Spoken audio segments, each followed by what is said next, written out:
बिस्मिल्लाहिर्रहमानिर्रहीम। आज हम आपकी खिदमत में एक सबक आमोज़ अफसानवी किस्सा लेकर हाजिर हुए हैं। किस्सा है एक शख्स की सबसे छोटी बेटी का। छोटी बेटी अपने बाप का घर क्यों छोड़कर चली गई और किस तरह उसकी एक बादशाह से शादी हो गई। जानने के लिए वीडियो को आखिर तक ज़रूर देखिएगा। एक दफ़ा का जिक्र है कि एक सौदागर था जिसकी 3 बेटियां थीं। उसकी तीनों बेटियां बेहद खूबसूरत थीं, लेकिन छोटे वाली सबसे प्यारी थी। उस सादा घर को अपनी बेटियों से बेइंतहा प्यार था। बस वो डरता था कि कहीं उसे कोई छोड़ कर ना चली जाए। इसलिए एक दिन सौदागर ने फैसला किया कि वो अपनी तीनों बेटियों से पूछेगा कि वो उससे कितनी मोहब्बत करती हैं। वो यही सोचते हुए अपनी सबसे बड़ी बेटी के पास गया और पूछा, बेटी तुम मुझसे कितनी मोहब्बत करती हो। बड़ी बेटी ने जवाब दिया, बाबा जान मैं आपसे अपनी जान से भी ज़्यादा मोहब्बत करती हूँ। बाप सुनकर बेहद खुश हुआ। उसके बाद अपनी दूसरी बेटी के पास चला गया, यानी उसको एक कीमती सोने का माला दी। फिर दूसरी बेटी के पास गया और उससे भी यही पूछा कि बेटी तुम मुझसे कितनी मोहब्बत करती हो। दूसरी बेटी ने जवाब दिया, बाबा जान आपको इस दुनिया में सबसे ज़्यादा चाहती हूँ। बाप बेटी की बात सुनकर खुश हुआ और उसे बहुत से सोने की अशरफियाँ दी। अब सौदागर अपनी सबसे छोटी बेटी के पास गया, बेटी तुम मुझसे कितनी मोहब्बत करती हो। सबसे छोटी बेटी ने जवाब दिया कि नमक के बराबर। बेटी का जवाब सुनकर बाप को बहुत गुस्सा आया। नमक तो इंतहाई सस्ती और मामूली चीज़ है, ये मुझे इतना प्यार करती है। और फिर सौदागर ने उसे बहुत डांटा और गुस्से में ये भी कह दिया कि मुझे पता है कि तुम एक दिन मुझे छोड़कर चली जाओगी, इसलिए बेहतर यही है कि अभी से इस घर से चली जाओ।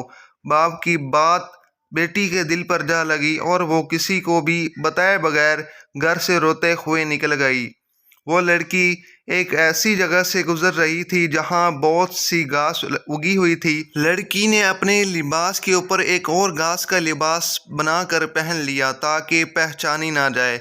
उसके बाद वो बादशाह के महल के बाहर जाकर रुक गई और बाहर खड़े सिपाहियों से कहने लगी कि सुनो, मुझे कुछ काम की ज़रूरत है कि आप मुझे काम पर रख लोगे, मुझे सब काम आता है।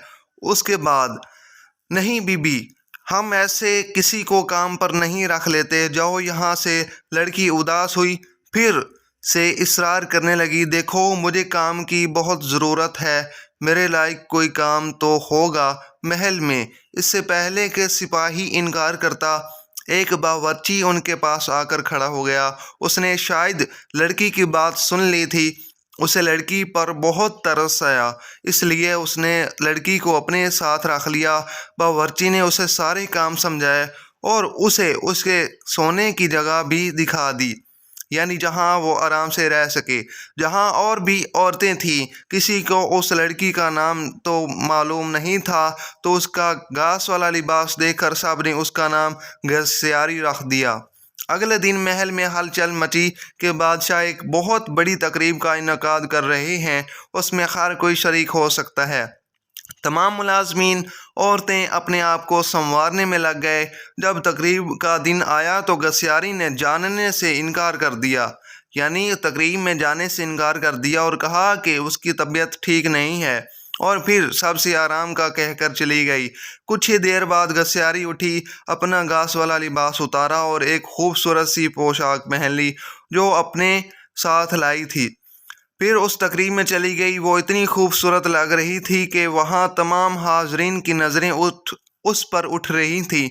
हर कोई ताज्जुब में था कि इतनी हसीन लड़की कौन है। वहाँ बादशाह का बेटा भी मौजूद था।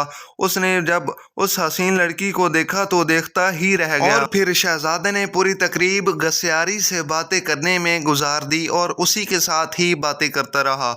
शहजादे ने किसी और की तरफ आंख उठाकर भी ना देखा। फिर घसियारी किसी की नज़रों में आए बगैर महल में वापस आ गई।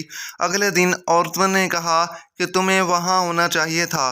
कल बादशाह का बेटा एक हसीना पर लट्टू हो गया और सारा वक्त उसी के साथ रहा कि घसियारी बज़ाहिर उदास थी। काश मैं भी जा सकती। कुछ दिनों के बाद बादशाह ने फिर एक और तकरीब रखी। اس بار گسیاری نے یہی بہانہ لگایا کہ اس کی طبیعت ٹھیک نہیں ہے، سو وہ نہیں جا سکتی، لیکن سب کے جانے کے بعد اس نے پھر سے ایک عمدہ لباس پہنا اور تقریب میں چلی گئی۔ شہزادہ اسے دیکھ کر بہت خوش ہوا اور ایک قیمتی انگوٹھی اسے تحفے میں دے دی۔ پھر تقریب ختم ہونے سے پہلے ہی وہ واپس محل میں آ گئی۔ دوسری طرف بادشاہ کا بیٹا سوداگر کی اس چھوٹی سی بیٹی پر فدا ہو کر رہ گیا تھا۔ اس نے فیصلہ کیا تھا کہ وہ اپنے باپ سے اس لڑکی کا ذکر ضرور کرے گا۔ اب اگلی تقریب شہزادے نے خود جان بوجھ کر رکھوائی تاکہ وہ اس لڑکی سے مل سکے، لیکن اس بار گسیاری نہ آئی۔ شہزادہ اداس ہوا۔ بادشاہ کو گسیاری کے بارے میں کچھ بھی معلوم نہیں تھا، اس لیے وہ پریشان ہو رہا تھا کہ اس کا پتہ کیسے اور کس سے کرے۔ ایک دن شہزادے نے محل کے ملازموں سے ساگو دانہ بنانے کی خواہش ظاہر کی۔ ساگو دانہ بنانے کی فرمائش کی۔ گسیاری کو جب یہ پتہ چلا تو اس نے خود ساگو دانہ بنانے کی خواہش کا اظہار کیا۔ گسیاری کو ساگو دانہ بنانے کی اجازت دے دی گئی۔ ساگو دانہ بناتے وقت اس نے وہ انگوٹھی اس میں ڈال دی۔ پھر اجازت دی گئی تو شہزادہ میز پر بیٹھا تھا، ساگو دانہ کھا رہا تھا۔ جب کھانا کھا چکا تو دیکھا کہ پیالے میں انگوٹھی پڑی ہے۔ وہ انگوٹھی پہچان گیا اور جلدی سے اپنے ملازمین کو بلوایا۔ ملازمین نے بتایا کہ یہ ساگو دانہ گسیاری نامی ملازمہ نے بنایا ہے۔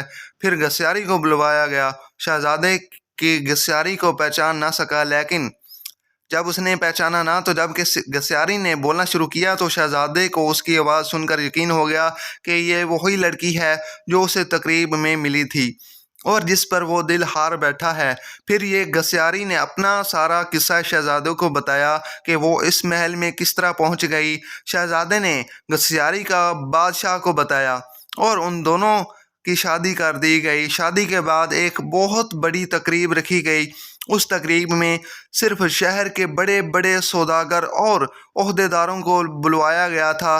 گسیاری کے بابا بھی اس تقریب میں موجود تھے۔ کھانے کا وقت ہوا تو میز ہر طرح کے لذیذ کھانوں سے بھر دی گئی، لیکن جب سب نے کھانا شروع کیا تو پتہ چلا کہ کھانے میں نمک ہی نہیں ہے۔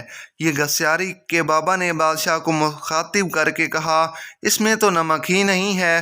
بادشاہ ہلکا سا اور کہنے لگا، مطلب پریشانی میں کہنے لگا، سوداگر صاحب صرف نمک ہی نہیں ہے، آخر سب کچھ تو ہے نا۔